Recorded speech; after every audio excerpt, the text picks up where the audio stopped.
СОС телефонската линија за деца и млади функционира 22 години и досега се регистрирани вкупно 20.455 повици. Денеска првата детска амбасада Милјаши го презентираше извештајот за работата на СОС телефонот. Првата детска амбасада во светот Меѓаши денеска го презентираше извештајот за работата на СОС телефонот за деца и млади.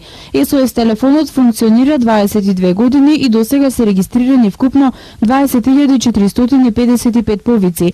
Со телефонскиот повик децата може да добијат информации, помош, стручен совет или едноставно да разговараат за проблемите со кои се соочуваат, а за кои немаат каде да се обратат. Токму затоа стручниот тим на СОС линијата го сочинуваат педагози, психолози, социјални работници, психотерапевти и волонтери од овие профили кои во разговорите не даваат готови решенија на проблемите, туку разговараат за можни алтернативи за решавање на проблемот за кој се јавиле. 21.000 отприлика дојави, пријави, судбини детски навистина е голем број.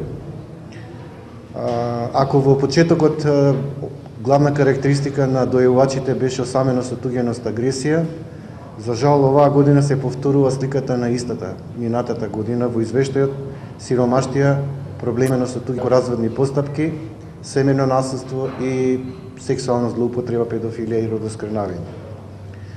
Оно што не загрижува како општество што по втор пат се случува сиромаштијата да е број 1 на дојави, пријави, кои децата, нивните најблиски родители пријавуваат не само на СОС телефонот, туку и ги користат нашите социјални мрежи.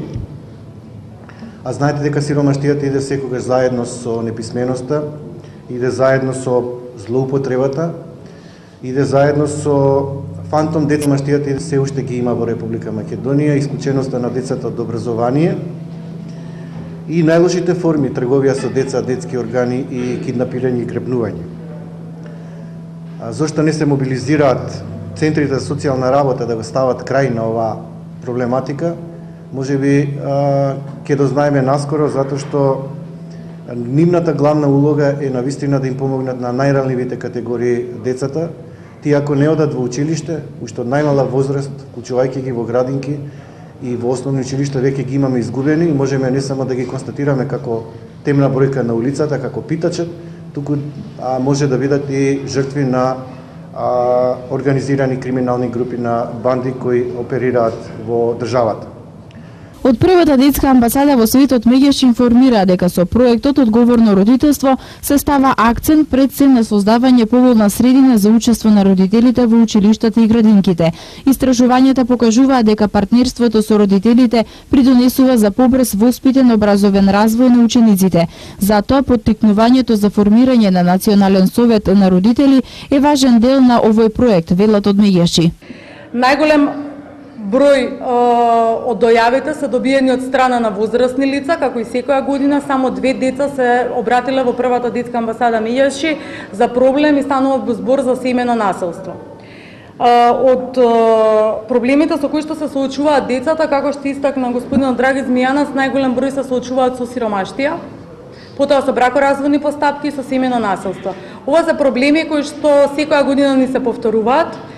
И знаејќи ги податоците кои што веќе ги имаме, бевме поттикнати од претходните активности кои што сме ги земале да аплицираме за проект за одговорно родителство, кој што е поддржан од канцеларијата на УСАИД преку канцеларијата на Институт Отворено општество Македонија. Во рамките на тој проект денеска почнуваме со кампања, со петиција за формирање на Национален совет на родители како тело кое што ќе биде формално основано и ќе може да има поголем увид во програмите кои што се донесуваат за децата и поактивно да учествува. Иако знаеме дека во градинките, во основните училишта има совети на родители, меѓутоа многу е тешко и сите тие кои што работат со деца, вклучувајќи на нас, да ги вклучиме родителите. На ваков начин сметаме дека одговорноста на родителите ќе биде многу поголема во донесувањето на одлуките и на таков начин директно ќе влијаат на сите оние одлуки кои што ќе се донесат во име на нивните деца.